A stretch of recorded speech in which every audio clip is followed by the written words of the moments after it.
है भाषा को लेकर और क्यों आप लोग बैठे हैं? देखिए, झारखंड में झारखंड और झारखंडी की पहचान 9 आदिवासी भाषाओं से बनती है। तो हमारी मांग है कि सरकार को इन भाषाओं को समृद्ध करना चाहिए, इन्हीं भाषाओं में पठन पाठन होना चाहिए, सरकारी नौकरियां या जो भी नौकरियां रोजगार देना चाहिए और सरकारी काम भी होनी चाहिए। और उन भाषाओं में संताली भाषा सबसे बड़ी आदिवासी भाषा है, उनको झारखंड में राजभाषा का दर्जा दिया जाए, क्योंकि ये 8वीं अनुसूची में भी शामिल है इसलिए।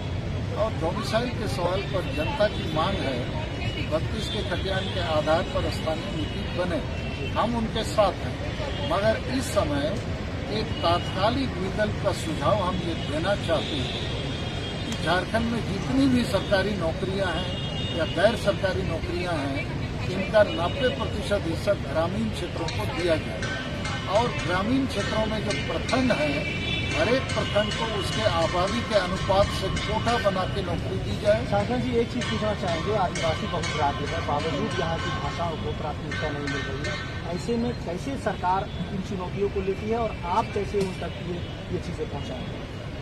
देखिए, हमने जो बात पूरी नहीं की, हम थोड़ा पूरा करना चाहते हैं कि प्रखंड स्तर में कोटा बना के नौकरियां देनी चाहिए और केवल उन नौकरियों को उसी प्रखंड के आवेदकों से भरा जाए। और बाकी जो चुनौतियां हैं, मुझे लगता है किसी चीज का विरोध करने से ज्यादा महत्वपूर्ण है अपनी चीजों का खूंटा गाड़ना।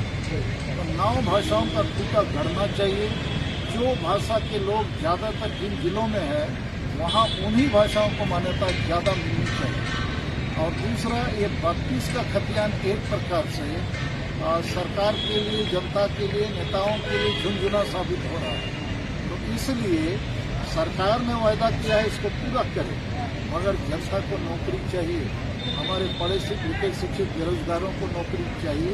इसलिए हमने जो सुझाव दिया कि प्रखंड स्तर में नौकरी बांटी जाए, प्रखंड के आवेदकों से भरा जाए और जब जनता को सही दिशा मिल जाएगी तो मुझे लगता है कि शांतिपूर्ण तरीके से, संवैधानिक तरीके से सारी चीज़ों का हल निकल जाए। शासन जी, एक चीज़ ये है कि नीति का मामला है, भाषा का विवाद है, यहाँ तक कि सरना धर्म कोड का भी मामला है, स्थानीय नीति का मामला है, 32 का खतियान है। ऐसे में कई सारे मामले अब भी झारखंड राज्य में ये तूफान पर है, बावजूद सरकार के 22 वर्ष, यानी कि झारखंड राज्य के 22 वर्ष हो गए, आदिवासी सरकार भी आ गई, बावजूद अब तक आदिवासियों की बात क्यों नहीं सुनी जा रही और आप इसे लेकर क्या कुछ आंदोलन करने की तैयारी में?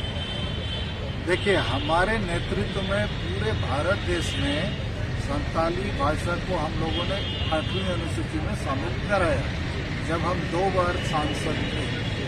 हमारे नेतृत्व में ही झारखंड में जब रघुवर दास की सरकार ने, बीजेपी सरकार ने CNT SPT कानून को छेद कर दिया था, तोड़ दिया था, इतना बड़ा आंदोलन हम लोग किए कि उनको वापस लेना पड़ा गलत फैसला।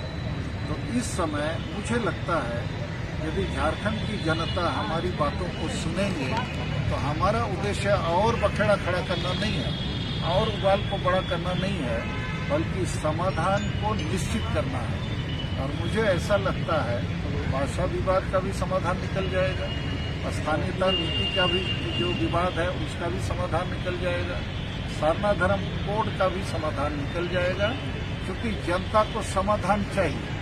ये उबाल बनाते रहना है या बखेड़ा बनाते रहने से झारखंड को नुकसान है, झारखंडी को भी नुकसान। इन मुद्दों को लेकर आप दिल्ली की बात कर रहे हैं? हाँ, सरना धर्म कोड रैली के लिए हम लोग 30 जून 2022 दिल्ली में लाखों लोगों को लेकर जाएंगे और रांची में भी 30 अप्रैल 2022 को संताली राजभाषा और बाकी तमाम आदिवासी और क्षेत्रीय भाषाओं को मान्यता दी जाए, समृद्ध किया जाए, इसके लिए रैली करेंगे।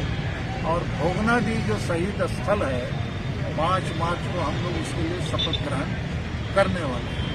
बिल्कुल, तो झारखंड राज्य के 22 वर्ष हो गए, बावजूद अब तक यहाँ के लोग अपने आप को भागा महसूस करते हैं। यही वजह है कि अब इनके विरोध का सुर दिल्ली में भी गूंजने वाला है और सरना धर्म कोड जैसे मामले दिल्ली पर भी उठेंगे। अब देखना होगा सरकार इनके विरोध को किस तरह से देखती है और इन चुनौतियों का समाधान कब तक हो सकेगा। अपने सहयोगी राजेश के साथ मोइजुद्दीन, समाचार प्लस, रांची।